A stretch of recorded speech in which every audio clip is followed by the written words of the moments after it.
Eita, meu amigo, senta aqui, pega um café fresquinho que hoje a história é daquelas de arrepiar o cabelo do braço, sabe? De fazer a gente pensar que o passado, às vezes, não fica para trás, ele só se esconde, esperando a hora certa de pular em cima de alguém. É um conto que aconteceu de verdade, lá em 1999, num canto bem isolado do interior de Goiás, perto de uma cidadezinha que a gente mal encontra no mapa. Uma fazenda antiga, dessas que a gente olha e já sente um arrepio, com um tal de passado sinistro que ninguém queria falar abertamente, mas todo mundo cochichava nos cantos. Você já parou para pensar como tem gente que some do nada assim, feito fumaça no vento? É um desses casos reais de desaparecimento que mexem com a gente, de verdade. A gente se pergunta, como uma pessoa pode simplesmente desaparecer sem deixar rastro, sem um adeus, sem uma última palavra? É uma dor que corrói,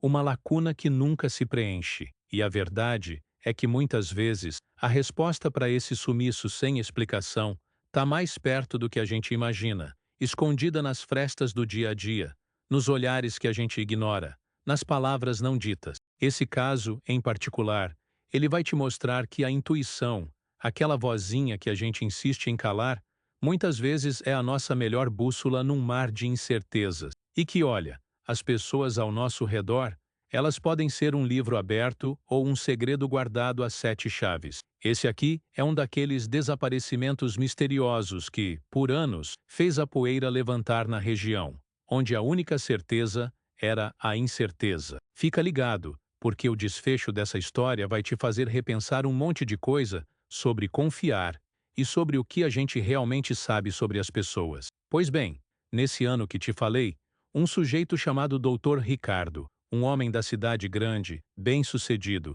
cansado da correria de São Paulo, resolveu virar a página. A vida, né, meu caro? Tem dessas. Ele estava procurando paz, um lugar para respirar ar puro, um canto para criar galinha e plantar mandioca, longe do barulho e da maldade da metrópole. E não é que ele encontrou justamente essa fazenda no interior de Goiás? O lugar era lindo, paisagem de cinema, um rio cortando a propriedade, mas carregava consigo uma fama de dar calafrios. Dizia-se que ali, no passado, já tinham acontecido coisas estranhas, acidentes inexplicáveis, gente que sumia e reaparecia meses depois, desorientada. Uns falavam em almas penadas, outros em um terreno amaldiçoado. Eita, que povo do interior tem cada história! Mas o doutor Ricardo, homem da ciência, de pensamento prático, não dava bola para essas bobagens de assombração. Ele via potencial, via um refúgio, acabou comprando a fazenda, que já vinha com um caseiro de brinde, um tal de Zé Rasteiro, um sujeito calado, meio soturno, que já morava ali fazia décadas e conhecia cada palmo da terra. Ele era tipo uma extensão da fazenda, sabe? Parecia que tinha raízes ali. Desde que o Dr. Ricardo se mudou, uma atmosfera meio pesada começou a pairar. Não era nada explícito não, mas a gente sentia. O Zé Rasteiro, por exemplo, tinha uns olhares que pareciam perfurar a alma, e uma mania de aparecer nos lugares mais inesperados, sem fazer barulho. Às vezes, o Dr. Ricardo encontrava objetos fora do lugar, ou ouvia passos quando estava sozinho. Pequenas coisas, mas que iam somando, criando um certo incômodo. Ele, na sua fé inabalável de que tudo tinha uma explicação lógica, tentava ignorar, atribuir ao cansaço ou à estranheza da vida rural. Mas por dentro, a semente da dúvida já estava plantada. A verdade é que a fazenda era linda, mas o passado sinistro parecia ter deixado marcas mais profundas do que apenas histórias antigas. E o doutor Ricardo, sem saber, estava prestes a se tornar parte das histórias de desaparecidos do lugar. E o Zé Rasteiro sempre ali, observando, em silêncio. O que será que ele realmente via? Bom, a vida na fazenda ia seguindo. O doutor Ricardo tentava se adaptar, plantava suas coisas, lia seus livros, mas a presença do Zé Rasteiro era cada vez mais esquisita. O caseiro parecia saber de tudo o que acontecia na propriedade, mas falava pouco, respondia só o essencial, tipo um guardião silencioso dos segredos daquele lugar. As noites, principalmente, eram um tormento para o doutor Ricardo. Sons estranhos vindos do mato, sussurros que pareciam vir das paredes da casa velha, ele começava a se perguntar se o povo não tinha razão em suas crendices. Um dia, o doutor Ricardo ligou para a irmã, lá em São Paulo, contando essas estranhezas. Disse que estava pensando em vender a fazenda, que o lugar era lindo, mas que ele não sentia paz. Eita! Mal sabia ele o que estava por vir. Poucos dias depois, a irmã tentou ligar de novo para ele, mas o telefone só dava ocupado. Depois chamava e ninguém atendia. Ela esperou, achando que ele estava ocupado com as coisas da roça, mas os dias viraram semanas, e o silêncio do doutor Ricardo se tornou ensurdecedor. Foi aí que a família começou a se desesperar. Algo estava muito errado. O doutor Ricardo não era de sumir sem dar notícias, de deixar as pessoas aflitas. Esse sumiço sem explicação começou a intrigar todo mundo. A irmã, então, resolveu pegar a estrada e ir até Goiás para ver o que estava acontecendo. E quando ela chegou lá, meu amigo, o choque foi grande. A fazenda estava vazia, a casa do doutor Ricardo aberta, mas sem sinal dele. As coisas dele estavam todas lá, carteira, documentos, celular, mas ele tinha simplesmente desaparecido, sem um bilhete, sem uma pista, sem um arranhão sequer. Era como se a terra o tivesse engolido. Um desaparecimento misterioso de cair o queixo, sabe? E o Zé Rasteiro? Ah, o Zé Rasteiro estava lá, sentadinho na varanda da casa dele, como se nada tivesse acontecido, olhando o horizonte com aquela cara fechada de sempre. A irmã do doutor Ricardo, desesperada, perguntou sobre o irmão, e ele, com a voz arrastada, disse que não sabia de nada, que o doutor Ricardo tinha saído a Avaos para dar uma voltagem, e não tinha voltado. Mas a forma como ele disse, aquele olhar evasivo, aquilo não convenceu ninguém. A irmã sabia, no fundo do coração, que o caso era bem mais complicado do que um simples "já sumiu para dar uma volta". E agora, a investigação desse desaparecimento começava a ganhar contornos sombrios, e a figura do caseiro, antes apenas um detalhe, passava a ser o centro de todas as desconfianças. Nossa Senhora, a situação virou um Deus nos acuda. A notícia do desaparecimento do Dr. Ricardo se espalhou como fogo em capim seco pela cidadezinha. A polícia local foi acionada, claro, mas olha, delegado de cidade pequena, com poucos recursos, mal sabia por onde começar. No início, eles pensaram em tudo: um assalto que deu errado, fuga por dívidas, ou até mesmo que o doutor Ricardo tivesse se cansado de tudo e ido embora por conta própria. Mas a irmã dele insistiu. Meu irmão não faria isso. Ele não abandonaria tudo, não deixaria a família aflita. As buscas começaram pela fazenda e arredores. Policiais, alguns vizinhos curiosos, até o Zé Rasteiro foi roado a ajudar, mas sempre com aquela postura distante, observando mais do que participando. Eles reviraram cada canto da propriedade, mas nada, nem um fiapo de pista. A casa estava intacta, sem sinais de luta, sem portas arrombadas. Era como se ele tivesse se desmaterializado. A única coisa estranha era uma pá de jardinagem que não estava em seu lugar habitual e parecia ter sido usada recentemente. Pequenos detalhes que na época foram quase ignorados. A suspeita recaiu imediatamente sobre o Zé Rasteiro. Afinal, ele era a última pessoa a ter visto o Dr. Ricardo. Morava na fazenda, conhecia os atalhos, as passagens secretas, tudo. Mas o depoimento dele era sempre o mesmo. Ele não sabia de nada, não tinha visto nada de diferente. O Dr. Ricardo era um bom patrão e ponto final. Não havia provas, apenas uma forte intuição de que ele estava escondendo alguma coisa. Era um daqueles casos não resolvidos que parecia fadado a virar mais uma estatística de pessoas desaparecidas, um entre tantos sumiços sem explicação que a gente vê por aí. A família do Dr. Ricardo, desesperada, contratou investigadores particulares, que tentaram cavar mais fundo, mas o caseiro, coitado, era como uma rocha, inabalável em sua versão. Aquela fazenda, com seu passado sinistro, parecia ter engolido mais uma alma, e o mistério só aumentava, envolvendo a todos numa teia de dúvidas e especulações. E o que a fazenda escondia?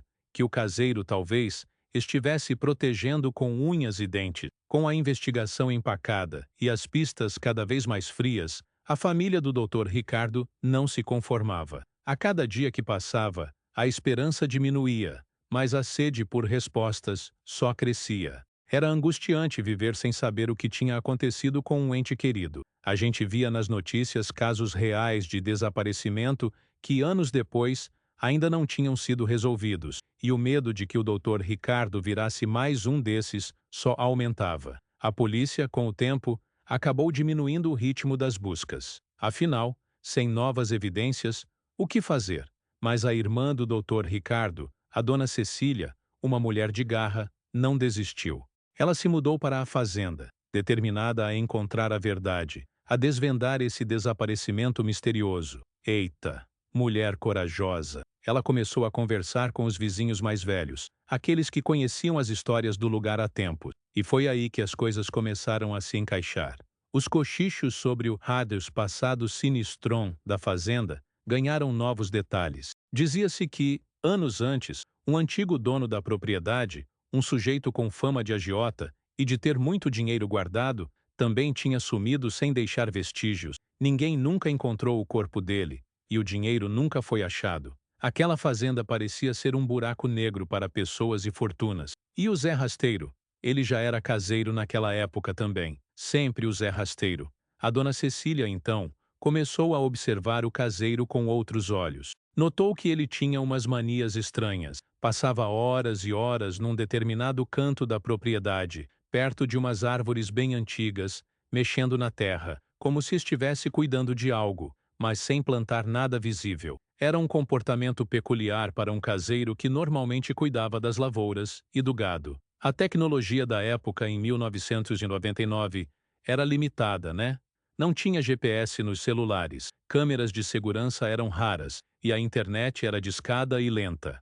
Mas a dona Cecília tinha a persistência e a astúcia dela. Ela começou a registrar os horários e os movimentos do Zé Rasteiro, tirava fotos discretamente com uma câmera analógica. E um dia, ao revistar as coisas do Dr. Ricardo novamente, ela encontrou um caderno de anotações que ele mantinha. Ali, ele tinha escrito sobre a fazenda, sobre as lendas, e uma coisa que chamou a atenção dela. Uma anotação sobre a suspeita de que havia algo enterrado na propriedade, algo que ele tinha visto o Zé Rasteiro escondendo em uma noite escura. Um pequeno detalhe que o Dr. Ricardo tinha achado estranho, mas não tinha dado a devida atenção. Essa pista, junto com os relatos dos vizinhos e as observações da dona Cecília, reacendeu a chama da investigação desaparecimento. E agora, as evidências apontavam com mais força do que nunca para uma única pessoa, o caseiro. Mas o que ele realmente escondia? E o que tinha a ver com os casos não resolvidos da fazenda? Com as novas informações coletadas pela dona Cecília, a polícia, embora relutante, se viu obrigada a revisitar o caso. Eita, que essa mulher era teimosa. As anotações do doutor Ricardo sobre o que o Zé Rasteiro estaria escondendo, somadas à história do antigo dono desaparecido e o dinheiro sumido, começaram a criar uma nova teoria. E se o Dr. Ricardo tivesse descoberto um segredo antigo da fazenda, um segredo que o Zé Rasteiro guardava com a própria vida?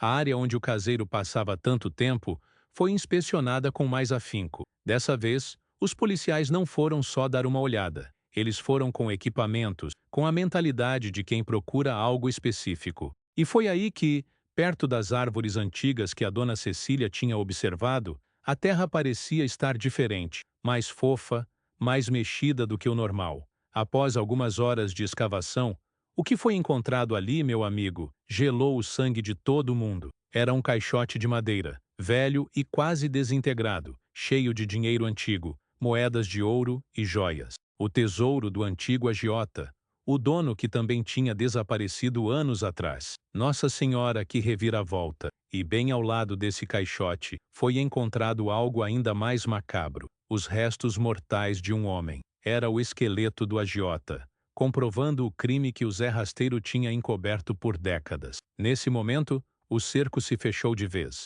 A descoberta foi o gatilho. O Zé Rasteiro, antes tão impassível, começou a mostrar sinais de nervosismo. Ele tinha guardado esse segredo por tanto tempo, e agora, com a desenterrada do tesouro e dos restos mortais, tudo vinha à tona. Os investigadores, com essa nova prova em mãos, pressionaram o caseiro. E aí, meu amigo, a represa rompeu. O Zé Rasteiro confessou tudo. Ele contou que muitos anos antes tinha matado o agiota para roubar o dinheiro. Ele enterrou o corpo e o tesouro, e desde então, a fazenda era o seu banco, seu esconderijo. Ele vivia de pouco, para não levantar suspeitas, mas sempre de olho no seu patrimônio, enterrado. E o doutor Ricardo, ele tinha se aproximado demais do segredo. Tinha visto o Zé Rasteiro mexer na terra, e com sua curiosidade de homem da cidade, começou a fazer perguntas. O doutor Ricardo, sem saber, estava prestes a desvendar os casos não resolvidos daquela fazenda, e isso não poderia acontecer. O Zé Rasteiro, temendo ser descoberto, agiu por impulso. Ele, numa noite, atraiu o doutor Ricardo para longe da casa, sob o pretexto de mostrar um atalho para um lugar na fazenda, e lá, em um ato de desespero e covardia, o atingiu. Depois, enterrou o corpo em um local diferente, mais afastado, onde a polícia demorou muito mais para chegar. O sumiço sem explicação do doutor Ricardo, o desaparecimento misterioso de mais um homem, tudo ligado ao mesmo segredo, ao mesmo caseiro, e a um passado que se recusava a ficar enterrado. Que loucura, hein?